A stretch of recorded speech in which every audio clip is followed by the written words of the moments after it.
خود مولائے کائنات شیر خدا فرماتے تھے الحسن اشبہ رسول اللہ صلی اللہ تعالی علیہ وسلم ما کانا بین الصدر الی الراس، یعنی حضرت حسن رسول اللہ صلی اللہ تعالی علیہ وسلم سے سینے سے لے کر سر تک مشابہ ہیں، سینے سے لے کر سر تک، چہرہ وغیرہ تمام چیزیں یعنی مکمل ہیئت امام حسن کی حضور سے ملتی جلتی ہے۔ اور حضرت امام حسین کے بارے میں مولائے کائنات فرماتے ہیں الحسین اشبہ رسول اللہ صلی اللہ تعالی علیہ وسلم ما کانا اسفل من ذالک، یعنی حضرت حسین حضور صلی اللہ تعالی علیہ وسلم سے سینے سے لے کر پاؤں تک بالکل مشابہ ہیں، بالکل اسی طرح ہیں۔ اور سیدہ فاطمہ زہرا رضی اللہ تعالی عنہا کے بارے میں حضرت عائشہ فرماتی ہیں کہ پوری کائنات میں رسول اللہ صلی اللہ تعالی علیہ وسلم کے کیریکٹر، کردار، ان کے کلچر، ان کی سیرت کو اگر کسی نے سب سے زیادہ اپنے اندر سمو لیا ہے تو وہ فاطمہ زہرا ہے۔ سبحان اللہ، یعنی ہر چیز میں حضور کے مشابہ، ہر چیز میں، چلنے میں، بولنے میں، کام کرنے میں، یعنی تمام چیزوں میں حضرت سیدہ فاطمہ زہرا حضور صلی اللہ تعالی علیہ وسلم سے سب سے زیادہ مشابہ ہیں۔ تو اعلیٰ حضرت بریلی کے تاجدار، ہم سنیوں کے غمخوار، مرکز اہل محبت، امام اہل سنت، قاطع کفر و دلالت، امام احمد رضا خان محدث بریلوی ارشاد فرماتے ہیں وہ حسن مصطفیٰ سید الاسخیاء، وہ حسن مصطفیٰ سید الاسخیاء، راکب دوش عزت پہ لاکھوں سلام، راکب دوش عزت پہ لاکھوں سلام، ہاں وہ صبت نبی ہم زبان نبی، ہاں وہ صبت نبی ہم زبان نبی، چاشنی گیر عصمت پہ لاکھوں سلام، چاشنی گیر عصمت پہ لاکھوں سلام۔ اور اعلیٰ حضرت فرماتے ہیں ان دونوں شہزادوں کے بارے میں جو اقوال وارد ہیں، جو صحابہ کی رائے وارد ہے، اس کو ذہن میں رکھتے ہوئے امام اہل سنت فرماتے ہیں کہ معدوم نہ تھا سایہ شاہ ثقلین، معدوم نہ تھا سایہ شاہ ثقلین، اس نور کی جلوہ گاہ کی ذات حسنین، اور تمثیل نے اس سائے کے دو حصے کیے، تمثیل نے اس سائے کے دو حصے کیے، آدھے سے حسن بنے ہیں اور آدھے سے حسین، آدھے سے حسن بنے ہیں اور آدھے سے حسین۔ یہ اتنے متبرک شہزادے ہیں، یہ اتنے لاجواب دنیا میں نوری پیکر ہیں، نور کے ایسے چمکتے ہوئے گوہر ہیں کہ اعلیٰ حضرت فرماتے ہیں کہ ایک سینے تک مشابہ، ایک وہاں سے پاؤں تک، ایک سینے تک مشابہ، ایک وہاں سے پاؤں تک، حسن سبتین ان کے جاموں میں ہے نیما نور کا، واہ واہ سبحان اللہ، حسن سبتین ان کے جاموں میں ہے نیما نور کا، اے رضائے احمد نوری کا فیض نور ہے، ہو گئی میری غزل بڑھ کر قصیدہ نور کا، واہ واہ سبحان اللہ، ہو گئی میری غزل بڑھ کر قصیدہ نور کا۔ تو امام حسن رضی اللہ تعالی عنہ کی جب پیدائش ہوئی، حضرت جبریل نبی کی بارگاہ میں حاضر ہوئے، کہا یا رسول اللہ، اللہ تبارک و تعالی آپ کے اس بیٹے کا نام حضرت ہارون علیہ السلام کے بیٹے کے نام پر رکھنا چاہتا ہے، یعنی اس کا نام شبر رکھتا ہے، شبر، اور اس کا وہ تو سریانی جو زبان کا لفظ تھا شبر، اس کا عربی لفظ ہوا حسن، عربی زبان میں اس کا ٹرانسلیشن ہوا حسن، تو عربی زبان کے حساب سے حسن رکھ دیا گیا۔ آقا نے 7ویں روز عقیقہ کیا اور اپنے نواسے جنہیں حضور بیٹا کہا کرتے تھے انہیں میرے آقا نے اپنی گود میں لیا، کھلایا، اپنے کندھے پہ بٹھایا اور ان کی پیشانی کو بوسہ دیا۔ نبی کریم صلی اللہ تعالیٰ علیہ وسلم امام حسن رضی اللہ تعالیٰ عنہ سخنوں سے بے پناہ محبت فرماتے تھے، یہاں تک کہ صحابہ کا بیان ہے کہ بچپن کے عالم میں جب حضرت امام حسن نماز کی حالت میں، حضور اگر نماز میں رکوع کی حالت میں ہوتے تھے، امام حسن چلے آتے مسجد نبوی شریف میں تو حضور اپنے پاؤں کو اس قدر پھیلا دیتے کہ امام حسن آسانی کے ساتھ دوسری طرف نکل جاتے۔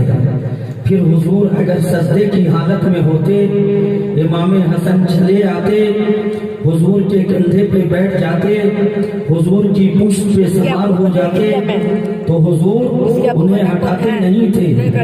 پھر حضور اگر مسجد نبوی میں ہوتے، امام حسن گود میں جا کے بیٹھ جاتے، داڑھیوں میں انگلیوں سے خلال کرنا شروع کر دیتے تو حضور مسکراتے تھے، انہیں بوسہ دیتے تھے۔ ایک مرتبہ مجمع صحابہ میں میرے نبی امام حسن کو گود میں لیے ہوئے تھے، آقا فرماتے ہیں اے میرے صحابیوں، کیا تم میرے اس بیٹے کی فضیلت جانتے ہو؟ صحابہ نے کہا یا رسول اللہ آپ بیان فرما دیں۔ نبی فرماتے ہیں میرا یہ بیٹا حسن امت کے 2 گروہ میں صلح پیدا فرمائے گا، امت کے 2 گروہ میں صلح پیدا فرمائے گا، بہت بڑے فتنے کا دروازہ بند کر دے گا۔ یہ میرے نبی کی نگاہ نبوت تھی جو دیکھ رہی تھی، میرے نبی کی نگاہ نبوت تھی جو مشاہدہ کر رہی تھی۔ آقا اپنی نگاہوں سے سب کچھ دیکھ رہے تھے کہ ایک وقت ایسا آئے گا جب امت فتنے میں مبتلا ہو جائے گی، امت فتنے کے اندر مبتلا ہو جائے گی۔ ایسے وقت میں میرا حسن اس وقت بردباری سے کام لے گا، تحمل سے کام لے گا، امت کو فتنے سے بچائے گا، ہر قسم کی مصیبت آنے سے روکے گا، اور میرا یہ حسن جو ہے امت کو بہت بڑی مصیبت سے نجات دلائے گا۔ ایسا ہی ہوا۔ حضرت امام حسن رضی اللہ تعالیٰ عنہ نے جب خلافت کی باغ ڈور سنبھال لی اور حضرت امیر معاویہ رضی اللہ تعالیٰ عنہ حضرت امام حسن کے پاس تشریف لائے تو آپ نے خلافت امیر معاویہ رضی اللہ تعالیٰ عنہ کے حوالے فرما دی، یہ کہتے ہوئے 3 شرطیں مقرر فرماتے ہوئے کہ پہلی شرط تو یہ ہے کہ خلافت کی ذمہ داری اس شرط پر امیر معاویہ کے حوالے کی جاتی ہے کہ جب امیر معاویہ کا انتقال ہو جائے گا تو پھر خلافت کا معاملہ امام حسن تک چلا آئے گا۔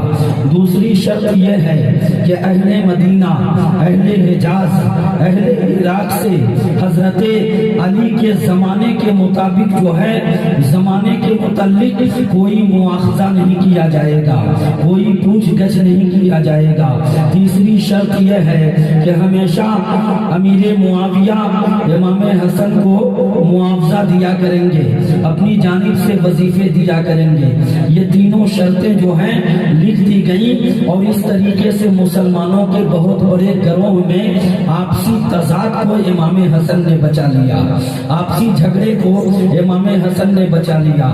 تو میرے دوستوں، امام حسن رضی اللہ تعالیٰ عنہ کے جو ماننے والے تھے انہوں نے انہیں آل المسلمین کہہ کے پکارنا شروع کیا، کیونکہ ان کا یہ کہنا تھا کہ آپ نے خلافت کی ذمہ داری امیر معاویہ کے سپرد کیوں کی؟ آپ کو خلیفۃ المسلمین ہونا چاہیے، آپ کو امیر المومنین ہونا چاہیے۔ اس وقت امام حسن اور امام حسین کے علاوہ روئے زمین پر کون افضل ہے جو ان کے علاوہ خلیفہ بن سکے، امیر المومنین بن سکے، خلیفۃ المسلمین بن سکے؟ اس لیے اے امام حسن، آپ نے جو کیا ہے وہ اچھا نہیں کیا، آپ نے اعلیٰ کام کیا ہے۔ آل المسلمین کہہ کر پکارنا شروع کیا، کیونکہ 40,000 اہالیان کوفہ نے حضرت امام حسن کے ہاتھ پہ بیعت کر لیا تھا، امام حسن کے ہاتھ پہ مرید ہو گئے تھے، اور ان لوگوں نے آپ کو آل المسلمین کہنا شروع کیا۔ تب امام حسن نے فرمایا العار خیر من النار، آر جو ہے وہ نار سے بہتر ہے، آر یعنی شرم جو ہے وہ جہنم سے بہتر ہے۔ تو حضرت امام حسن بڑے بردبار تھے، بڑے حلیم الطبع تھے، بڑے نیک تھے، بڑے صابر و شاکر تھے، اور بڑے سمجھدار تھے۔ یہ سمجھ لیجئے کہ کوفہ کی سرزمین پر امام حسن رضی اللہ تعالیٰ عنہ نے وہ کارنامے انجام دیے جو آب زرعی سے لکھنے کے قابل ہے۔ اور مروان جس زمانے میں مدینہ طیبہ کا حاکم بنا، گورنر بنا، اس مردود نے ایک مرتبہ مسجد شریف کے ممبر پہ کھڑے ہو کر حضرت علی رضی اللہ تعالیٰ عنہ کو برا بھلا کہنا شروع کر دیا، حضرت علی کی شان میں گستاخیاں کرنا شروع کیا۔ امام حسن وہی موجود تھے، مگر کمال تحمل سے آپ نے کچھ نہیں کہا۔ اس مردود نے حضرت امام حسن کو بھی برا بھلا کہنا شروع کر دیا، اور انہیں ان کے منہ پر ہی لعنت ملامت شروع کر دی۔ آپ نے کمال تحمل سے اس سے کچھ نہیں کہا۔ پھر اس مردود نے مسجد سے باہر نکلتے ہوئے اپنی ناکوں کو دائیں ہاتھ سے صاف کرنا شروع کیا۔ تب حضرت امام حسن نے فرمایا کہ اے مروان ظالم، تجھے ابھی تک یہ بھی نہیں معلوم کہ یہ دائیں ہاتھ جو ہے اس کام کے لیے نہیں ہے، بلکہ ناک صاف کرنے کے لیے بائیں ہاتھ کا سہارا لے۔ دیکھیے، جب حضرت علی کو برا بھلا کہا تب امام حسن نے کچھ نہیں کہا، حضرت امام حسن کو برا بھلا کہا، امام حسن نے کچھ نہیں کہا، مگر جب شریعت کے خلاف کرتے ہوئے دیکھا فوراً امام حسن نے ڈانٹ دیا۔ یہ ہے اہل بیت کا مقام اور اہل بیت کا صبر کہ وہ ہر ظلم و جفا پر صبر کی ایسی مثال پیش کرتے ہیں جس کی نظیر دنیا پیش کرنے سے قاصر ہے۔ امام حسن رضی اللہ تعالیٰ عنہ نے پیدل 25 حج ادا فرمائے۔ کتنے؟ 25 حج ادا فرمائے، پیدل پیادہ 25 حج آپ نے ادا فرمائے، وہ بھی پیدل چل کے۔ جو آپ کے غلام ہوتے تھے، کیونکہ آپ کے پاس اونٹنی بھی بہت ساری تھی، بہت سی چیزیں تھی جس پہ آپ سوار ہو کر کے جا سکتے تھے، مگر آپ نے پیدل چل کے حج بیت اللہ کی سعادت حاصل کی۔ سبحان اللہ۔ لوگوں نے کہا کہ اے حسین، اے حسن، آپ سواری پر بھی سوار ہو کر حج کے لیے جا سکتے تھے، آپ نے ایسا کیوں کیا؟ امام حسن نے فرمایا کہ مجھے پیدل حج کرنے میں جو لطف حاصل ہوتا ہے وہ سواری پہ سوار ہو کے نہیں ہوتا۔ بات سمجھ میں آ رہی ہے؟ امام حسن وہ ہیں جنہوں نے 2 مرتبہ اللہ تعالیٰ کی راہ میں اپنا پورا مال خرچ کر دیا، پورا مال، اور 3 مرتبہ آدھا مال خدا کی راہ میں خرچ کیا۔ 3 مرتبہ آدھا مال اللہ تعالیٰ کی راہ میں مکمل خرچ کر دیا، اور 2 مرتبہ پورا مال اللہ کی راہ میں خرچ کر دیا۔ آپ اتنے بڑے سخی تھے کہ اگر کوئی آپ سے سوال کرتا تھا تو آپ اسے لاکھوں لاکھ درہم دے دیا کرتے تھے۔ بڑے نیک تھے، حلیم الطبع تھے۔ اللہ تبارک و تعالیٰ نے آپ کو وہ کمال، وہ منزلت، وہ مقام، وہ مرتبہ عطا فرمایا تھا، چونکہ آپ بالکل رسول اللہ صلی اللہ علیہ وسلم کے مشابہ تھے، چہرہ بھی حضور کی طرح تھا اور بات کرنے کا انداز بھی نانا جان کی طرح تھا، چلنے پھرنے کا انداز بھی رسول پاک صلی اللہ تعالی علیہ وسلم کی طرح تھا۔ تو حضرت امام حسن سے بے پناہ صحابہ محبت کیا کرتے تھے، یہاں تک کہ مدینے کے صحابیوں کو وصال رسول اکرم صلی اللہ علیہ وسلم کے بعد جب حضور کی زیارت کا شوق پیدا ہوتا تھا تو وہ امام حسن کو آگے دیکھ لیا کرتے تھے، ان کی زیارت کر لیا کرتے تھے۔ نبی کونین کی زیارت کا جو شوق ان کے دل میں پیدا ہوتا تھا، حضرت امام حسن کی زیارت کے بعد ان کے دل سے وہ پیاس بجھ جاتی تھی۔ تو میرے دوستو، ایسے تھے امام حسن، اور امام حسن رضی اللہ تعالیٰ عنہ صاحب کرامت تھے۔ کتابوں میں لکھا ہے کہ امام حسن رضی اللہ تعالیٰ عنہ ایک مرتبہ اپنے خادم کے ساتھ پیدل حج کے لیے جا رہے تھے، ایک مقام پہ پہنچے تو انہوں نے کیا دیکھا، بہت زیادہ انہیں جو ہے پاؤں میں ورم پڑ گیا۔ تو آپ نے اپنے خادم سے فرمایا کہ ایک کام کرو، ہم یہیں پہ پڑاؤ ڈالتے ہیں، یہیں پہ کچھ دیر آرام کرتے ہیں، پھر یہاں سے ہم پیدل جائیں گے۔ لہٰذا وہاں آرام کرنے لگے تو امام حسن نے اپنے خادم سے فرمایا کہ یہاں سے تم جاؤ، ایک منزل پر تمہیں ایک حبشی غلام نظر آئے گا، اس سے جا کے کہنا کہ یہ میرا چھاگل ہے، یہ میرا مشکیزہ ہے، اس مشکیزے میں تم تیل دے دو، کیونکہ وہ تیل بہت عمدہ رکھتا ہے۔ لہٰذا غلام گیا، اور وہاں جانے کے بعد جب اس نے دیکھا تو اس حبشی پہ نظر پڑی، حبشی سے کہا کہ مجھے تیل کی ضرورت ہے، ذرا سا تیل دے دو۔ اس حبشی نے کہا کہ تمہیں کس نے بھیجا ہے؟ کہا کہ میں امام حسن کا غلام ہوں، امام حسن مصطفیٰ کا غلام ہوں۔ وہ سن کے مچل گیا، اس نے کہا کہ میں بھی تو انہی کا غلام ہوں، میں بھی تو انہی کے گھر کا نوکر ہوں، میں بھی تو انہی کے در کا غلام ہوں، لہٰذا ایک کام کرو، تم اپنا چھاگل میرے حوالے کرو۔ اس نے تیل بھر دیا اور قیمت انہوں نے دینا چاہا، اس نے قیمت لینے سے منع کر دیا، کہا کہ میں ان کا غلام ہوں، میں ان سے قیمت نہیں لے سکتا، مگر ایک کام کرو، تم مجھے ان سے ملاقات کرا دو، ان کی زیارت کرا دو۔ لہٰذا وہ غلام لے کر کے گیا اس حبشی کو، امام حسن کی زیارت اس نے کی، اور اس نے کہا کہ حضور میری بیوی پیٹ سے ہے، امید سے ہے، آپ اس کے لیے دعا فرما دیں کہ ایک صحیح الاعضاء، ایک خوبصورت حسین بچہ پیدا ہو جائے، ایک خوبصورت بیٹا تولد ہو جائے۔ امام حسن رضی اللہ تعالیٰ عنہ نے دعا فرما دیا اور کہا کہ جا تیرے گھر ایک حسین و جمیل بچہ پیدا ہو جائے گا۔ وہ جب گھر گیا تو اس نے کیا دیکھا کہ اسی وقت اس کی بیوی کو ایک صحیح الاعضاء بڑا خوبصورت حسین و جمیل بیٹا پیدا ہوا۔ یہ فرزند رسول صلی اللہ تعالیٰ علیہ وسلم کی دعاؤں کی برکت ہے۔ اور امام حسن کا مقام یہ ہے کہ ایک مرتبہ زبیر بن عوام رضی اللہ تعالیٰ عنہ کے بیٹے کے ساتھ، یعنی ابن زبیر کے ساتھ آپ حج کے لیے جا رہے تھے، تو آپ چلتے چلتے ایک ایسے باغیچے میں پہنچے جس باغیچے کا ہر کھجور خشک ہو چکا تھا، ہر پیڑ سوکھ چکا تھا۔ امام حسن رضی اللہ تعالیٰ عنہ نے ابن زبیر سے فرمایا کہ اسی کھجور کے سائے میں میرا بستر لگا دو، اور فنا کھجور کے سائے میں تم اپنا بستر لگا لو، تھوڑی دیر یہاں آرام کرتے ہیں، پھر یہاں سے ہم چلیں گے۔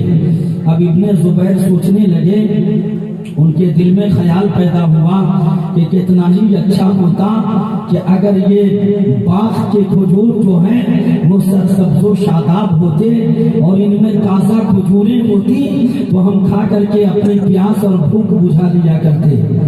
لہٰذا یہ سوچنا ہی تھا کہ امام حسن نے مسکراتے ہوئے کہا کہ اے ابن زبیر، کیا تم یہ چاہتے ہو کہ تازہ کھجوریں کھاؤ؟ کہا کہ جی حضور، میں تو یہی سوچ رہا تھا۔ کہا فکر نہ کر، اور آپ نے اپنے ہاتھ دعا کے لیے اٹھا دیے اور اپنی زبان سے کچھ کہا جو کسی کو پتہ نہیں چلا۔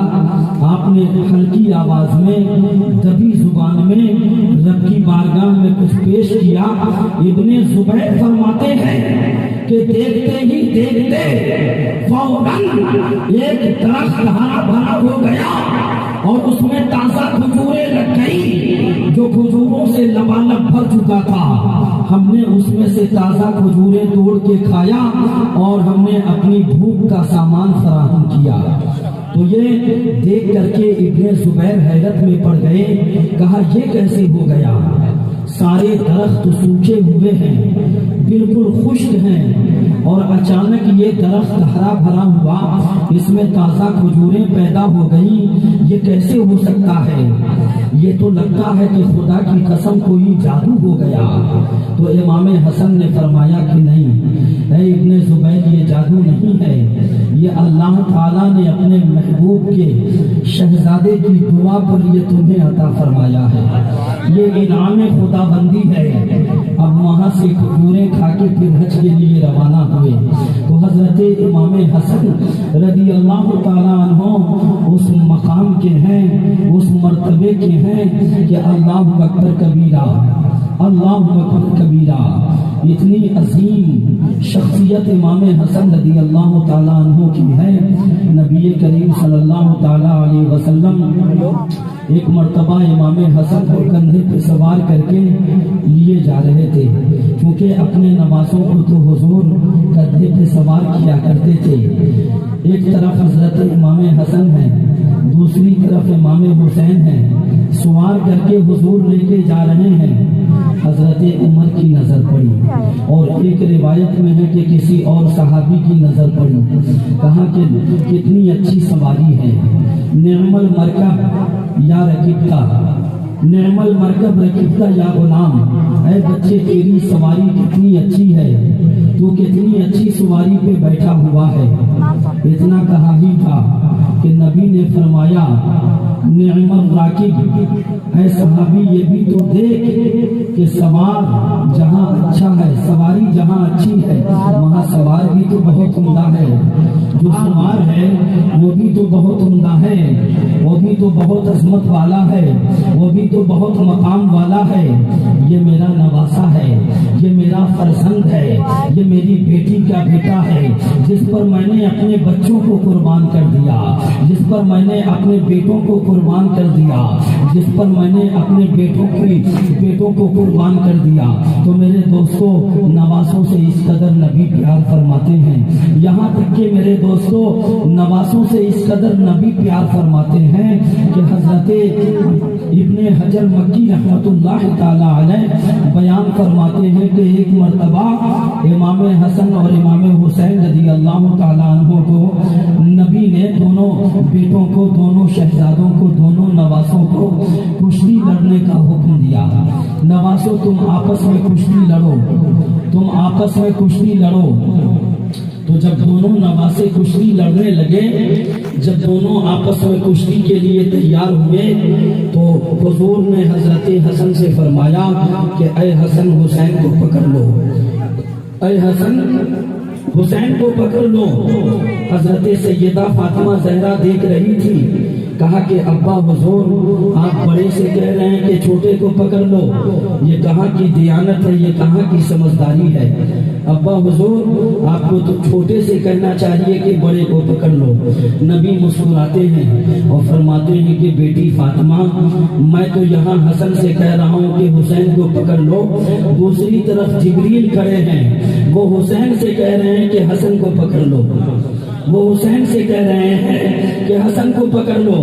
یہ دیکھیے نواسوں سے کس قدر نبی پیار فرماتے ہیں, اور نبی کی محبت یہ تو نواسوں سے ہے. دیکھو اللہ کتنا پیار فرماتا ہے اپنے نبی کے نواسوں سے, شہزاد خان مصطفیٰ سے, کہ رب العالمین جبریل کو بھیج کر دونوں نواسوں سے کشتی لڑوا رہا ہے, اور کربلا کی نشست کے لیے, کربلا کے میدان کے لیے اللہ تعالی اپنے محبوب کے نواسے حسین کو تیار کر رہا ہے. سبحان اللہ, نعرہ تکبیر, نعرہ رسالت, یا رسول اللہ, شہدائے کربلا.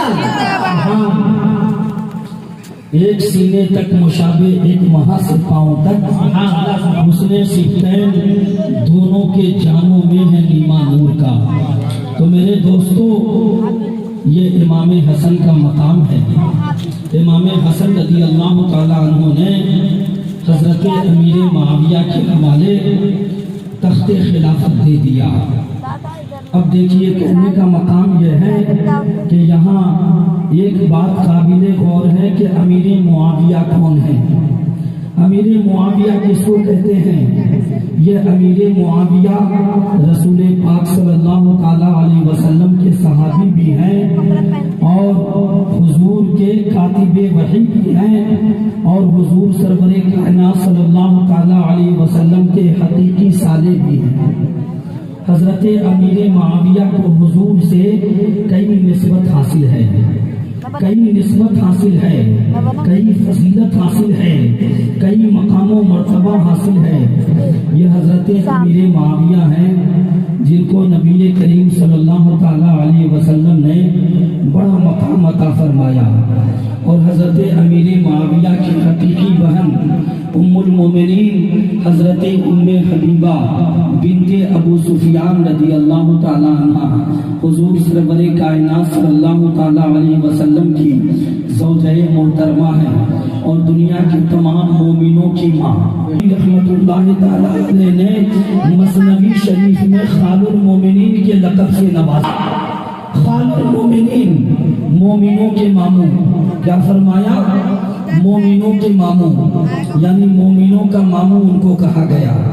اب حضرت امیر معاویہ رضی اللہ تعالیٰ دیا فجر کی نماز کے لیے اور پھر چھپنے کی کوشش کر رہا تھا۔ نبی کے غلام حضرت امیر معاویہ نے اس شخص کو پکڑ لیا، کہا کہ سچ بتا تو کون ہے؟ اس نے کہا کہ حضور میں ابلیس ہوں۔ کہا ابلیس ہو؟ کس لیے آئے ہو؟ کہا حضور آپ کو فجر کی نماز کے لیے جگانے آیا۔ کہا تیرا تو کام لوگوں کو سنانا ہے، نماز چھڑانا ہے، پھر تو جگانے کے لیے کیسے آیا؟ کہا کہ حضور بات یہ ہے کہ اگر آپ سوئے رہ جاتے اور نماز قضا ہو جاتی، آپ اگر رونے لگتے تو اللہ تعالیٰ آپ کو 200 رکعت کا ثواب عطا فرماتا، 200 رکعت کا ثواب عطا فرماتا۔ اسی لیے میں نے جگا دیا تاکہ آپ نماز ادا کرنے اور ایک ہی نماز کا ثواب ملے، 200 نماز کا نہ ملے۔ بات سمجھ میں آ رہی ہے؟ یہ حضرت امیر معاویہ کا مقام ہے۔ کاتب وحی بھی ہیں، خال المومنین بھی ہیں، مومنوں کے ماموں اور رسول پاک صلی اللہ علیہ وسلم کے حقیقی سالے بھی ہیں۔ عوام میں جو مشہور ہے کہ یزید پلید کو لے کر حضرت امیر معاویہ گود میں جا رہے تھے اور حضور نے صحابہ کے مجمع میں فرمایا کہ ایک جنتی جہاں، یہ سلاسل غلط واقعہ ہے، اس لیے کہ حضور سرور کائنات کے وصال فرمانے کے بعد تقریباً 25 ہجری کو یعنی 15 سال کے بعد یزید پلید پیدا ہوا۔ 15 سالوں کے بعد یزید پلید پیدا ہوا۔ تو یہ بتائیے کہ کیسے حضور نے کہہ دیا کہ جنتی جہنمی کو کندھا لے کے جا رہا ہے؟ یہ سب عوام کی من گھڑت باتیں ہیں، یہ سب جھوٹی باتیں ہیں، اس کا حقیقت سے کوئی لگاؤ نہیں۔ اور امیر معاویہ تو وہ مقدس صحابی ہیں جنہوں نے انتقال سے پہلے مقام دمشق میں، چونکہ آپ دمشق کے حاکم تھے اور آپ نے دمشق پر 20 سال تک بحیثیت حاکم حکومت کیا اور 20 سال تک بحیثیت خلیفۃ المسلمین حکومت کیا۔ حضرت ابو بکر کے زمانے میں حضرت ابو بکر نے حضرت امیر معاویہ کے بھائی یزید بن معاویہ کو دمشق کا حاکم بنایا تھا، تو اپنے بھائی کے ساتھ حضرت امیر معاویہ بھی دمشق کی سرزمین پہ پہنچے، ملک شام میں پہنچے، اور اس کے بعد جب یزید بن معاویہ کا انتقال ہو گیا، ان کا وصال ہو گیا، تو حضرت عمر فاروق اعظم رضی اللہ تعالیٰ عنہ نے آپ کو دمشق کا حاکم بحال رکھا۔ انہوں نے چونکہ انتقال سے پہلے اپنی جگہ امور حکومت ان کے حوالے کر دیا تھا، اور جب حضرت فاروق اعظم کا دور آیا تو فاروق اعظم رضی اللہ تعالیٰ عنہ نے حضرت امیر معاویہ کو دمشق کا حاکم بنا دیا۔ اور حضرت فاروق اعظم جانتے ہیں کتنے کڑے تھے حکومت کے معاملے میں۔ وہ لوگ جو کہتے ہیں کہ امیر معاویہ ناحق پر تھے معاذ اللہ، ایسے لوگ حقیقت میں جہنمی ہیں، ان کا جنت سے کوئی تعلق نہیں، اس لیے کہ اگر حضرت امیر معاویہ ناحق پر ہوتے تو حاکم نہیں بناتے، جبکہ حضرت عمر اتنے سخت تھے کہ معمولی سی شکایت پر سیف اللہ جنہیں کہا جاتا ہے، جنہیں اللہ کی تلوار کہا جاتا ہے، حضرت خالد بن ولید کو آپ نے معزول فرما دیا تھا۔ حضرت خالد بن ولید، اور یہ وہی خالد بن ولید ہیں جو کسی جنگ میں خالد نے شکست کا منہ نہیں دیکھا، فتح و کامرانی ان کا قدم چومتی تھی، اور اس کی وجہ کیا تھی؟ حضرت خالد بن ولید سے ایک مرتبہ جنگ کے موقع پر ان کی ٹوپی نیچے گر گئی، ٹوپی زمین پہ گر گئی، تو حضرت خالد ٹوپیوں نے جنگ کے اختتام کے بعد جب لشکر اسلام کو فتح نصیب ہو گئی، اس کے بعد لوگوں نے کہا کہ اے اللہ کی تلوار خالد بن ولید، آج تک کسی جنگ میں خالد نے قدم رکھ دیا ہو اور جنگ کا پاسا نہ پلٹ گیا ہو، ایسا تو کبھی چشم فلک نے دیکھا ہی نہیں، مگر حضور آپ لشکر کے جرنیل ہیں، لشکر کے کمانڈر ہیں، آپ اتنے بڑے جرنیل، کمانڈر اور لشکر کے اہم